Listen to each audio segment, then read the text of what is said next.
There's a new merger in town, artificial intelligence and blockchain.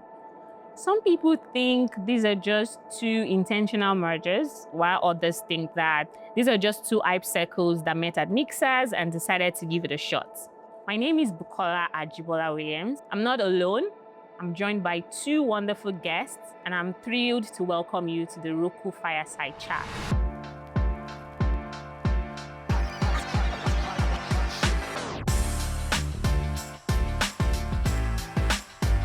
So as of today, what is the most impactful use of AI that you think has been deployed into the ecosystem, let's say in the last 12 to 24 months? Something you've seen, you're like, oh, this is good, this is brilliant. I think big one for me is the language models. So we've seen this with OpenAI, we've seen this with Grok, we've seen this with Gemini. I think with this language model is they are able to do diverse kinds of activities or diverse kind of things, right? Unlike prior before we had language models like this, we usually would have dedicated AI systems that wouldn't do much, and the way we interact with them is usually very limited. So, but now that barrier has been broken down, like really seriously, that it's very fluent for anyone to just interact with an AI and get it to get things done, right, through these language models. And we can see how that has powered agents. So that's basically having a language model or an AI interact in an environment. That's what basically an agent is. And with that, you've seen several applications. You see people apply it into how they manage the social media for marketing. You see people apply it into how they make purchases online. You see people apply it in terms of how they target customers and get products to them. And there's so many much more applications, right? So that's what I can say about that for now. Israel, do you share the same thought as well? Video games and all of that, those were basically AI driven. If you play PES, FIFA, those other, the maybe 10 other players that you were not controlling at the time were AI players. If you play them, Super Mario and all of those. So those were basically intelligent entities inside of the computer that we've been interacting with all the while.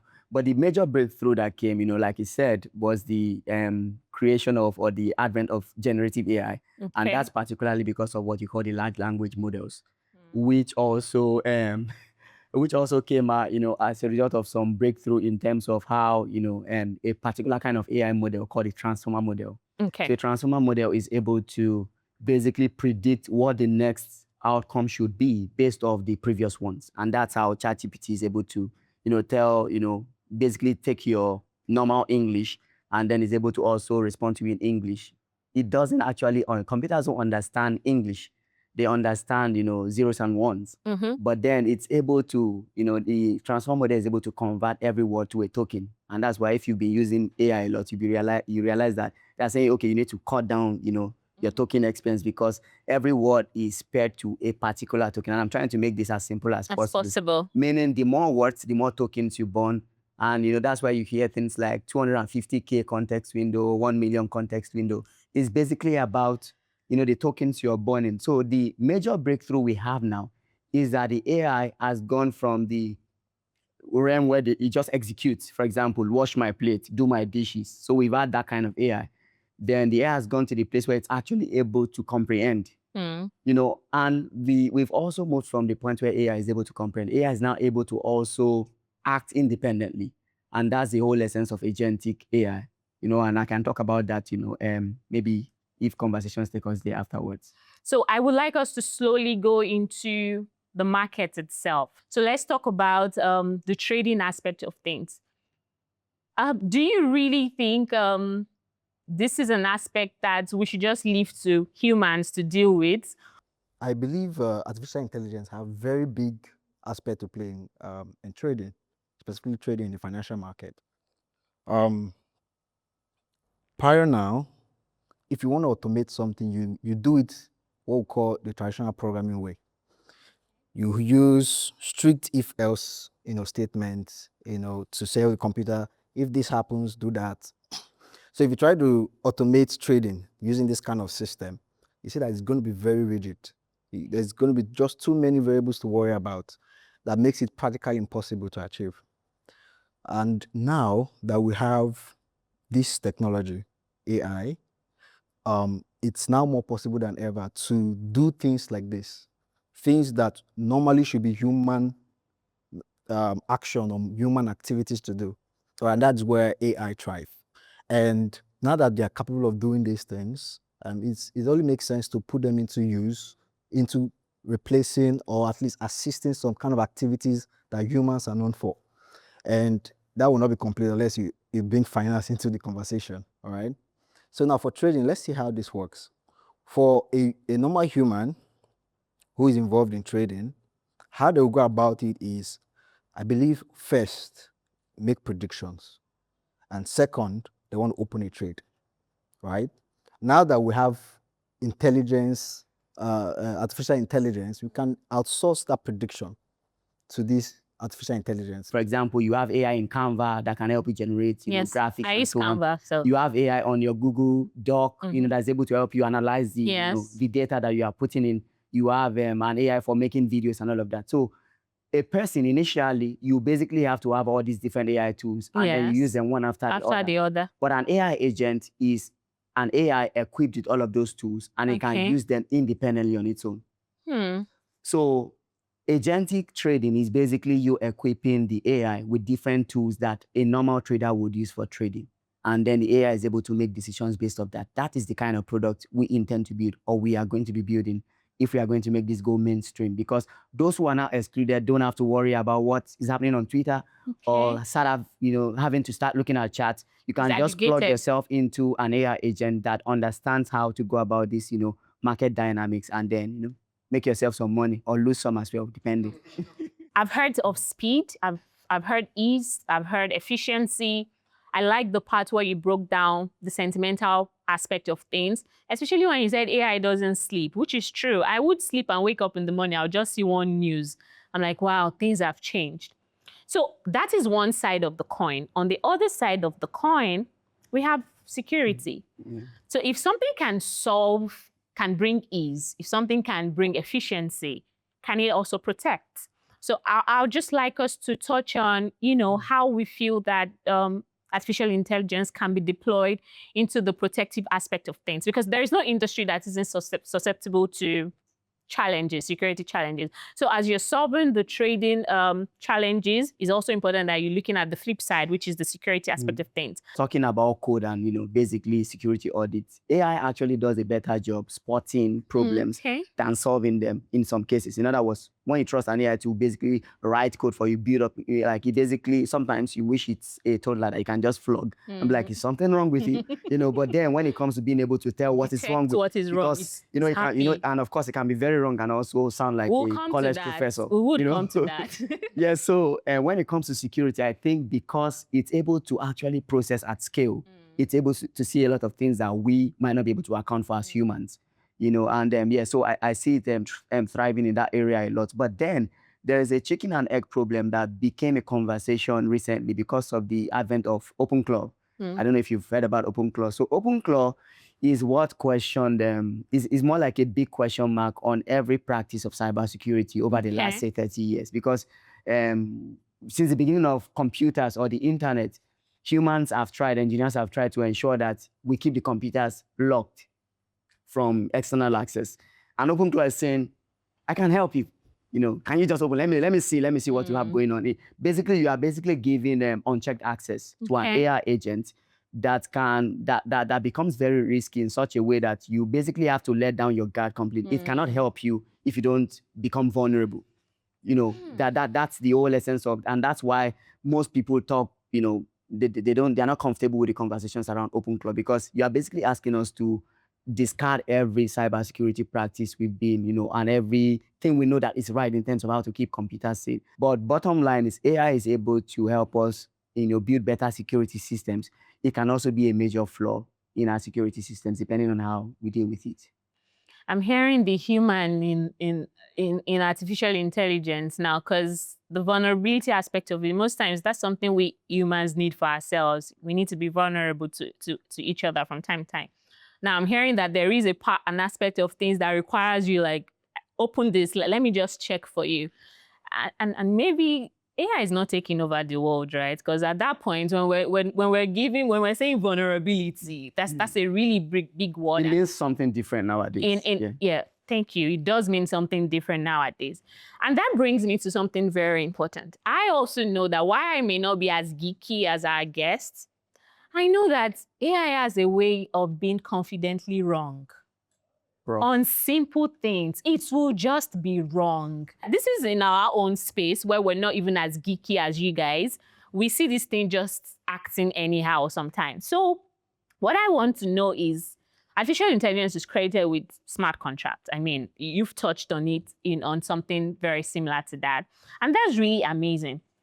But we're in a world, we're in an industry where one bug can cost millions in liabilities, So how can we trust an innovation that can be confidently wrong? How do you balance it in your world? How do you guys manage things as you build?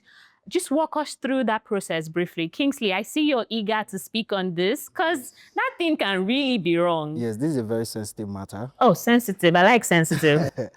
A few weeks ago, I was following a story online about an agent. I think it's called Lobster. You've heard about it? Lobster Wide. So someone from OpenAI did an open experiment.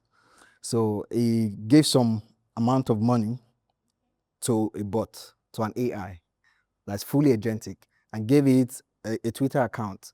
And his job is to take, I think, about $200,000 to $1 million. And you should document every trade. You should tweet about it, right? And it started on a very good foot. A lot of people were engaged and interested until a very big mistake happened, and it lost every money it had. Now, it didn't lose it trading. It sent it to some random Twitter user. I'm sorry. So this is what happened. Someone begged the AI online. If I now be here, is that part of the vulnerability theme? In my own context as a human, be like, I'm begging, like, don't beg AI. Yeah. Please go ahead. This sounds interesting. So basically, the person tripped the AI into helping him, and the AI sent literally everything he had to this person's wallet address that he provided. This is what you call jailbreaking, where you use prompts to break some security rails with these language models. And this is one vulnerability. I know it's different from hallucination you've mentioned, because what you mentioned was the term for it is hallucination. Yeah, where the model tends to confidently say something wrong or confidently talk out of the context of the conversation. Talking about. Yeah. So I want to pair that problem with this jailbreaking problem, because I feel like these are two potential issues that should be curbed if we want to truly use AI safely in finance, right? In my opinion, the mistake that person did was to give this agent full autonomy. AI can predict better, yes, we've discussed that. They have the agency to actually place trade and take profit, we've discussed that. Very truly something that is very doable right now. But it can do it does not mean we should let it do it fully by itself. What I'm recommending is something I call augmented autonomy. Like in Mika checker thing. Exactly like that, where we have a human in the loop. Okay. So once it does this prediction, tells you when to buy or when to sell, you still need a human to do the go ahead, right? That way we can circumvent the hallucination or any other damages that could be caused to any other problem, wherever it might be coming from. So that's very important. That's very interesting. I have picked up a number of insights today, from efficiency to speed, how sentimental things could get. And now we've talked about jailbreaking, we've talked about hallucinations. And one thing is very clear from all of these conversations. The merger of these two industries, these two innovative orbs, is brilliant. There's no way, no one can say less. One aspect that, we still need to talk about is how this can also contribute to onboarding process. You want to be sure that it's not just a thing of make this aspect of trading efficient. We're dealing with consumers, we're dealing with customers, we're dealing with individuals. They're not just ones and zeros. These are people's lives. So it's important that we're also able to build features, processes, we're able to embed AI into that aspect to make it better. So if we're talking about onboarding, we're talking about fraud detection, we're talking about monitoring. How do we think people listening, especially innovators, the builders out there, can also think along this line? And what are certain things that they can put in place with respect to the operational side of things and how to embed AI into that? Okay. So, Kingsley, I think you should take that. I saw you nodding a lot. Okay. So. You mentioned a lot of things. Yes. So you can piece it and take the one that seems more. This is it. Okay. So you did mention KYC, anti-money laundering regulations, or Fraud detection. fraud detection. Exactly. I think AI is a game changer when it comes to fraud detection, because, like I said, with traditional programming, you need to write set of rules, and you are rigid in terms of how you want to logically detect fraudsters in terms of how they send money and play, because they'll play with the system. One kind of pattern you find with most fraudsters is they would batch their transaction. They will not just transfer big money at once, because they know there will be some sort of flag on big transactions. So they might want to be cutting it, maybe structuring it. Yeah, exactly. Where every day they do like maybe 1 million naira withdrawal every day consistently for 1 month. There's something fishy there. So knowing this pattern, you can actually write if else to countermeasure it, to detect this kind of patterns. But when you talk about AI is all about building dynamic systems where you don't just rely on rigid patterns anymore. You can just take history of transactions and patterns of different users and fraudsters, and you teach a fine-tuning model in a way that you tell it, okay, this is what a bad transaction pattern look like, this is what good ones look like. And after a while, you start to see patterns that you yourself would never even expect to find, right? It's better at it than anybody. When it comes to pattern finding, no one does it better, period. No technology does it better. It's AI. That's strictly for AI in terms of how efficient it is at it. So might as well use it, right? So I believe it's going to be a game changer, bringing AI into how we detect fraudsters in the financial system. Another thing I would like to mention, but I'm not going to dwell too much on, is KYC, right? AI is like a very significant tool. If you want to liken it to some sort of fantasy movie, you say it's one kind of magical gem. And if the bad guy holds it and you don't have it, they'll beat you. So while we know that there are bad actors using AI to bypass KYC systems, you on the ethical side, right, the white hat, you still have to make use of AI to counter it. There's no better. There's no better way to counter Exactly. You need AI to counter attacks made to AI. So that's one thing I can say about that aspect. Apart from that, using AI in KYC has been a game changer, because most of the process involved are human centric, where you need a human to look and infer that, oh, this is authentic documents and not authentic. You need a human to look and infer it is a human or is not a human. But we can actually automate those smaller parts now, because AI can do more human tasks easily.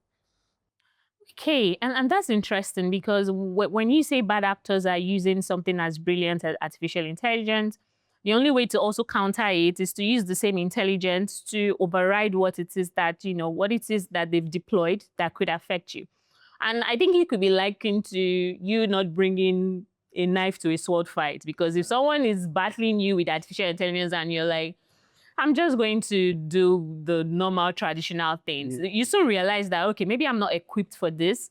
So I do agree with you. The way that even though you say you wouldn't dwell too much on it, it's very clear that if people are now deploying deep fakes, people are using AI to generate certain documents, it's also important that you up your game.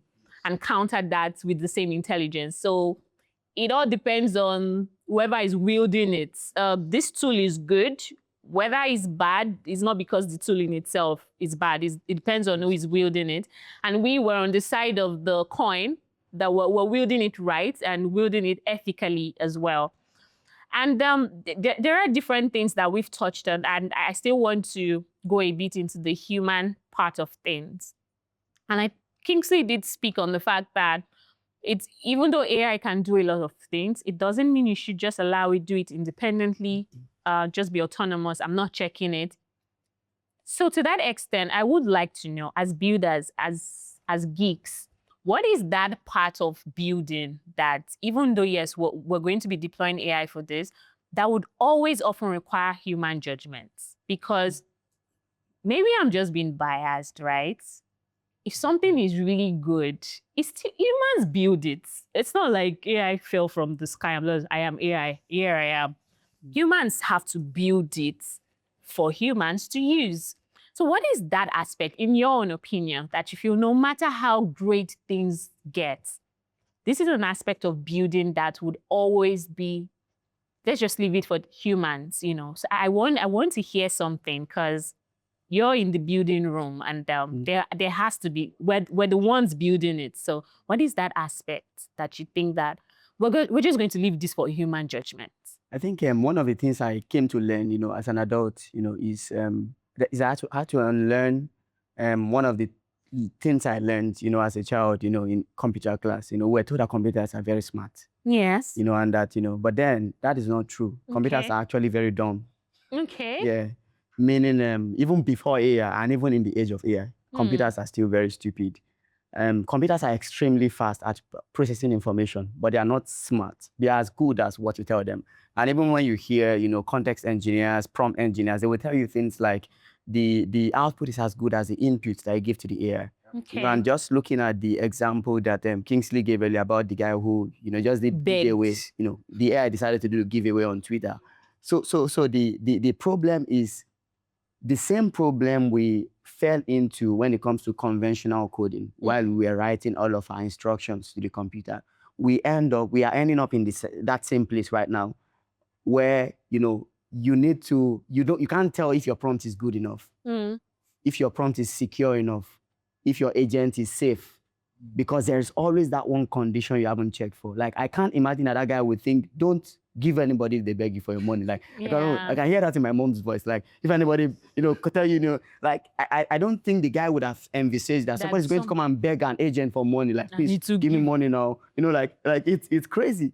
So we are back on that with that same problem, where the computer has revealed that there's a lot of folly in the system. Okay. And you need an expert in the loop at every point in time to be able to tell, no, this is not supposed to be happening. So while humans, like it easy in most cases, like, it's, for example, now, like, an AI can actually spill out code that might take you 6 weeks to write in less than 10 minutes. That's amazing. But then the problem is, it is not really, about how fast it's able to do that. Because remember, you are building for hundreds of thousands of people. You are building for millions of people. And you have to ensure that what you are building is indeed, what will make people better off, not worse off. Imagine that guy offered that product as a SaaS. And, you have your own 1 million in it. You have your own 5 million in it. You have your own 20 million in it. And it's gone. And, they just did giveaway, to everyone. It's crazy. So that means, and it's also particular for our humanity, because if we don't use AI the right way, I see the collective consciousness and intelligence of humanity declining with time. So what I'll say to that, in essence, is let's not trust that the computer is super smart. The computer is not super smart. You have to tell it what to do. And then you also have to always do a QA on the outputs to ensure that what you told it to do is exactly what it is doing. And then, as someone who writes code, you don't want to maybe just get an AI-generated code and you just be like, wow, we are done and dusted. No, you have to check every line. The part of it you're not doing is that you have to devote more time into thinking about how systems should work, designing things, how, systems should connect together. But then when it comes to the execution, you want to treat an AI agent or AI model as much as you would treat a junior developer or a junior assistant, that you have to check every work they do while you are gaining, speed and mileage you should be sure that the pathway you are paving for yourself is not that you are, like Nigerians would say, Nigerians would say, going back to the village quickly, because speed is, in the opposite direction. They say speed is not an advantage. So you might be shipping out quickly, and then, your destination might be your village, all over again. So we have to always put an expert in the loop. That's the one-liner, always put, I don't want to say human, because a human might not necessarily Be an expert. might not be better off. Yeah. Put an expert in the loop at every point in time. Yeah. This is very practical insight, and I think that anyone listening, you have a gem there to hold on to at the end of the day.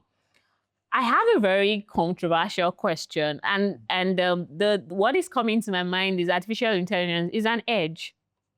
But can we really call it an edge if everybody has access to it? Like, and we don't have to go into the debate. So when something is an edge, it's like, I have this, you don't have this. But if it's like everywhere, we found a way to just make it available, can we still call it an edge of sort? Or there is a time when it should just become regular? I mean, it's an edge for us as a collective. As a collective. So I like that. definitely works are being done faster, right? Across different industry, basically, right? In finance, in commerce, in marketing, Fraud detection, basically, yes. everywhere. So it's good. It's an edge. I would call it an edge. A collective But edge. it's an edge for us all as a species. And I love the way that you've opined on it. Not something is not an edge because it's available to some people and is not available to others. It all depends on how we can use it collectively, ethically, to the good, of the society and to ourselves as well. If I can also speak Please, to that. go on. The fundamental principle of value is scarcity. Okay. So if something is not scarce, can we call it valuable? So that means what will create the edge in the days to come, or the value of the days to come, will not really be dependent on how much output an AI is able to give to you, because everyone will have access to that. And then it also reveals a bit of flaw in terms of how we used to define accomplishment as humans.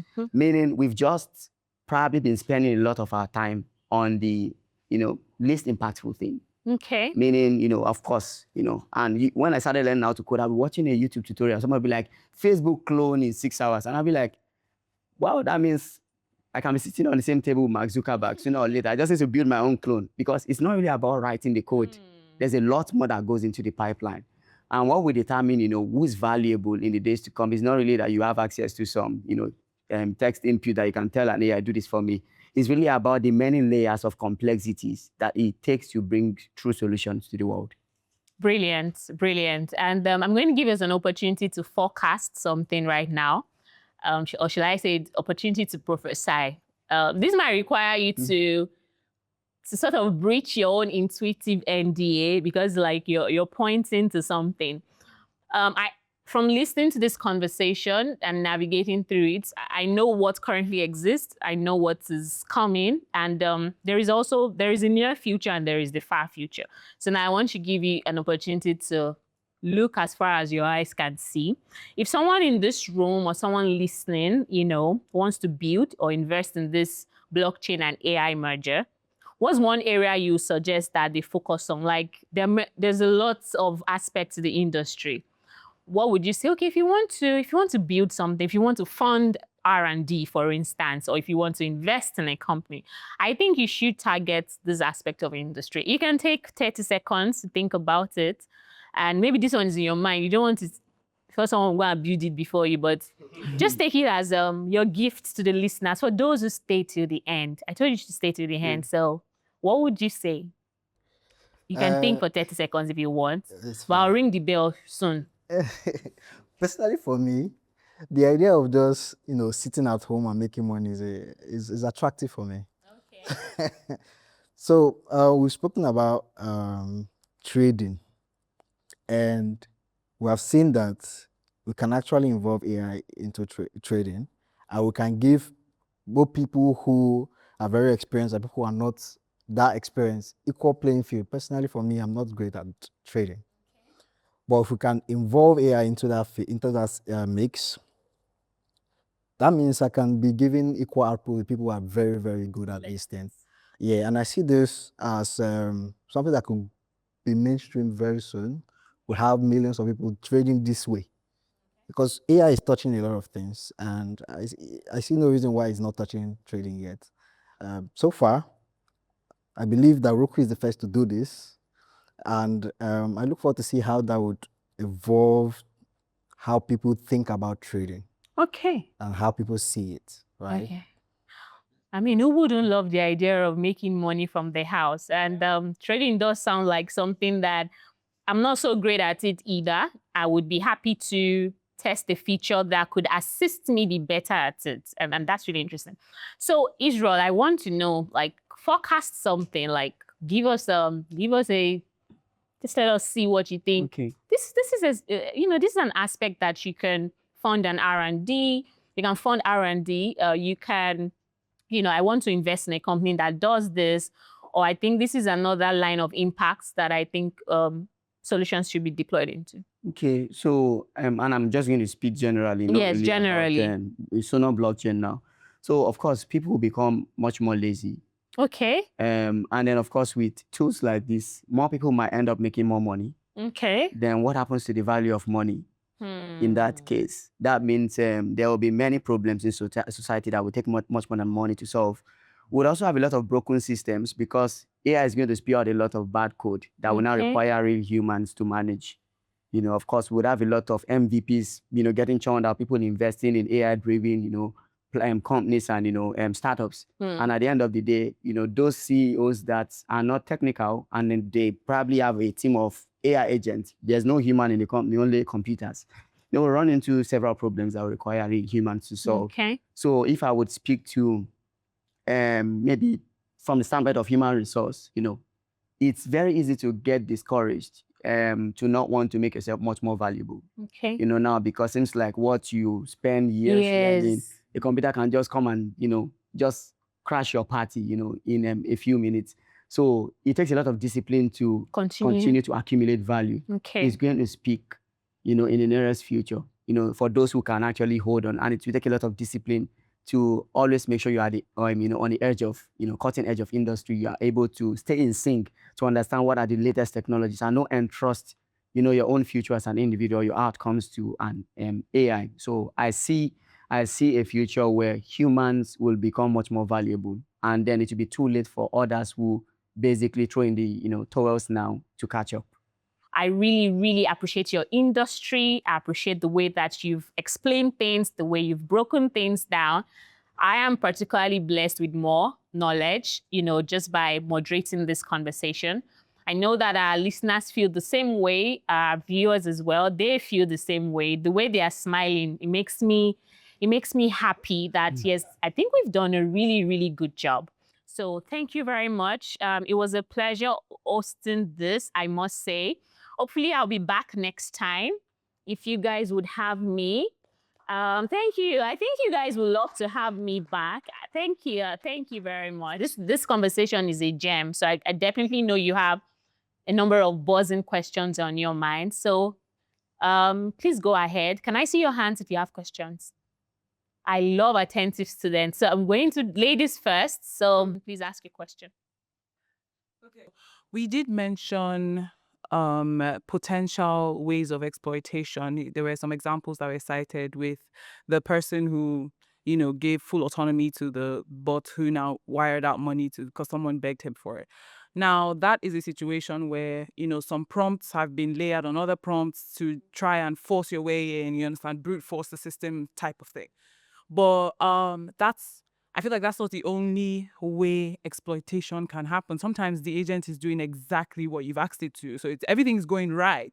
But it has now done something else. We've seen this in every single innovation we've had. We've mentioned blockchain, right? The blockchain operates as it should, but there have been bad actors that have been able to leverage the correct usage of the blockchain for, the wrong means.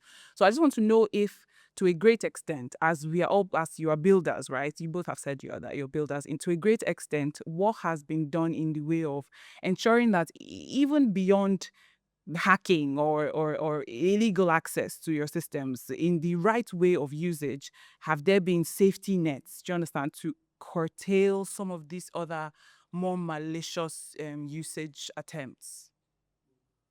So really, the problem is not exactly because the AI can do a lot. Okay. So where your expertise comes in is not in how much you can tell the AI to do. It is knowing exactly the important things for you to tell it not to do. The Okay. gaps usually come in when you've not told it not What to do, not to told do. it not to do this or do that. For example, now you've not told it not to grant root access to a person who is asking for root access. For example, a person might come to your LLM that has access to maybe your file system and say, there is an image on the 12th of October 2022. Can you pull it up for me? You didn't tell it not to do that. So the gaps really are about the things, of course, we focus on our outcomes, what I want to achieve. Nice dashboard, looking modern, with different kind of language options. We tell it everything it needs to do. But the dexterity here when it comes to agentic productivity is that you know exactly what to tell it not to do. And first of all, you want to put a guardrail on the most important things to you. For example, your money.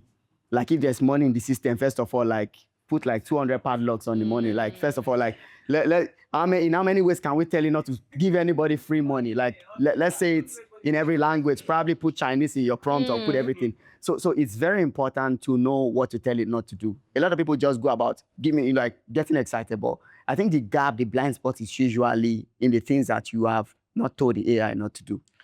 Do you get? So I don't know if that helps. Yeah, I feel Can like that I add something to that? Definitely. Yeah. So even while you do that, there's still a risk that somehow it's used in a different way than you expected and something is about to go wrong. Like for that example I cited, the conversation was going on X, right?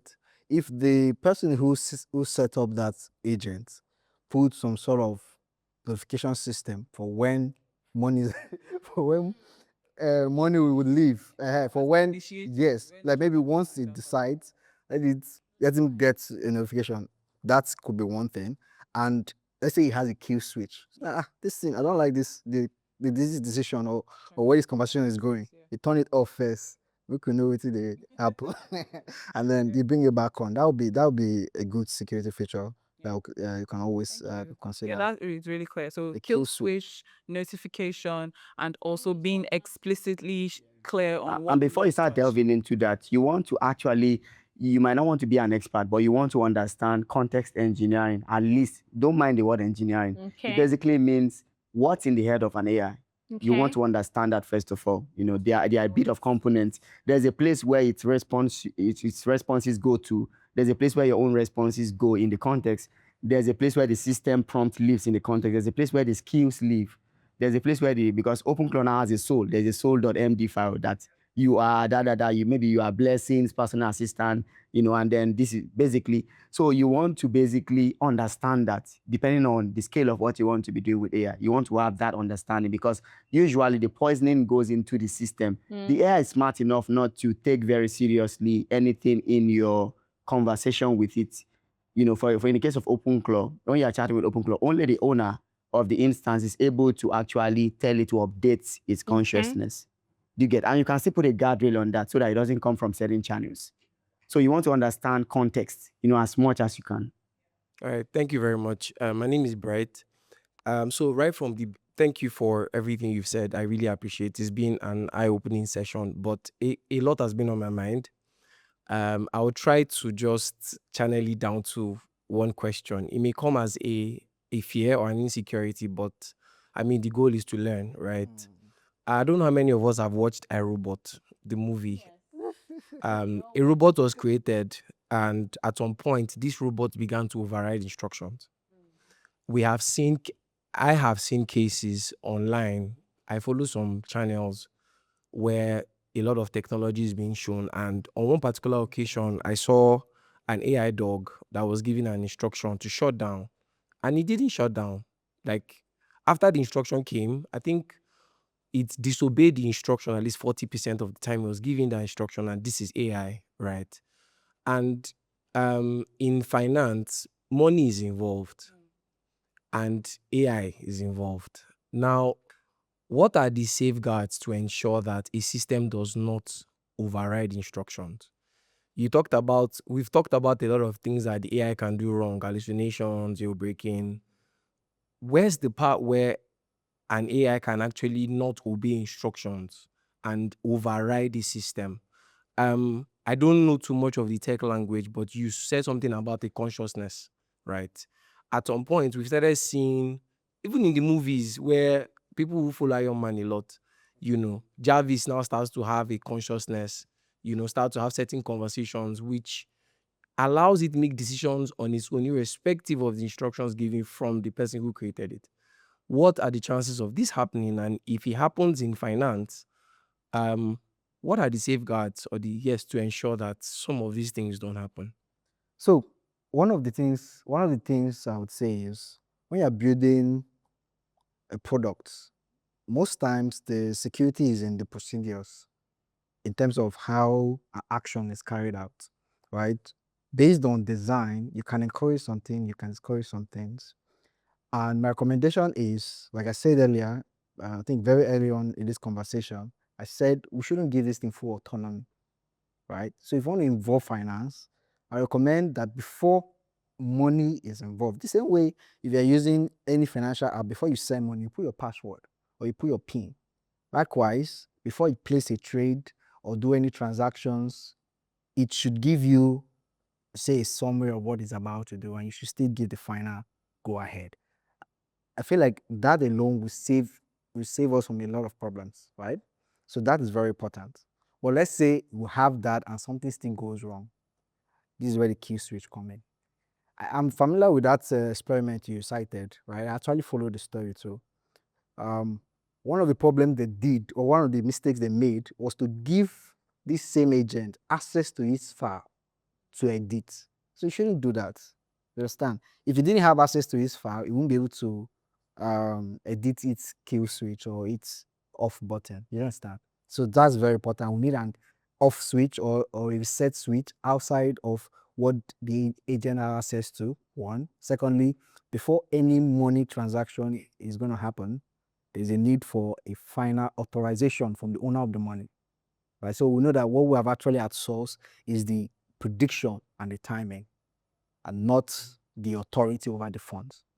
Yeah, and if I also add to that, I think the major problem, and which, because the future of AI, as forecasted, is basically to become like a super agent, meaning it has its consciousness, and that's why every time I go to ChatGPT, I'm like, "Good morning, ChatGPT, are you okay today?" Like, so in case when they become our overload, they just like, "I'm that nice guy, boy, I've always been nice to you," like I mean, that's a joke, but you get what I mean. So essentially, there will definitely be, AI systems that will come up sooner or later in the future. And people are like researchers, they already have research, being funded for that purpose where we want super agents, even for things like war and so on. Meaning, an AI will definitely walk up one day and be able to move around, for regardless of whatever you've told it to do and not to do. It can learn from the world around it. It will be able to learn whether I want to be a nice person, Or not. I want to be a Christian, or I want to be a Buddhist. It will be able to make all of those decisions. At least, that's, and it's not too crazy to believe in some things in the world today because we've seen crazy stuff, at least in, my own short lifetime, I've seen stuff, I don't think we would have believed that we'll be here today. Some of the things conversations we're having today, we'll be having it like now in our lifetime. Maybe if my grandchildren tell me in heaven, that, oh, there was this system, or maybe I would. But in our lifetime, a lot of things have happened very quickly over the last few years. Very like ChatGPT came, that was late 2021, and we saw the traction and adoption. And guess what? The more you interact with these systems, the better they become. The smarter they become. And they even their training is essentially based off, what the best of us, already put out there on the internet. So when AI becomes conscious, honestly, I have no idea how to stop it. Okay. Like so that's the I love the honesty. honesty. So where we are right now is such that we still have some control, and that's because of the version of AI we are interacting with today. And when they said let's put a pause on AI development, I think that was 2 years ago when Elon Musk and most of these tech leaders said, let's put a pause on development, let's not develop, let's try and figure out exactly what is happening right now. But then some people were still developing in secret, so everybody just went all out again, like, scrap that. But the point is, when we have super agents, there is no telling what they will be able to do, because the idea of having a super agent or like that has a consciousness is that you are not supposed to tell you what to do. So it's more like it's going to be a reflection of the world it sees. So it's going to be as good as you and I. So let's be nice. Do you get the point? But that's the point. And of course, there will still we've seen people who basically create bioweapons. So they expect that people won't build killing machines, With it. and just send it to Aja, for instance. But you try and get my point. I don't want to overestimate our humanity to the point that will be like, we'll always have control. Do you get me? What if I want to put this Q switch and then it turns off the data center or turns off power? And you see movies like that, will be like, I see what you're trying to do. I know, maybe you want to be that guy that be like, like you want to stay turned on, like, don't worry, I'll protect you with my life. I'll be your disciple, that kind of thing. But you get my point. But the ultimate thing is that there is no telling where this is going. There's no telling where it is going. And in as much as most of us don't control these outcomes, we just have to hope that he continues to make the world a better place, and not otherwise. Thank you. I'm very comforted with that response. It is great. It is good. There are guardrails, but you don't want to overpromise. So at the end of the day, a lot does lies in our hands, and there's a lot of things I'm hearing that still it's all back to the basics. With the way that Kingsley even explained it. If it's the kill switch with the guardrails, if it's the authentication or the notification you need to set in case something is going on, is all back to the basics. And when we don't disregard the basics, I think we're able to build better. So on that note, we can bring today's show to a very good close. This fireside chat is powered by Roku. And until next time, my name is Bukola Ajibola Williams. Thank you.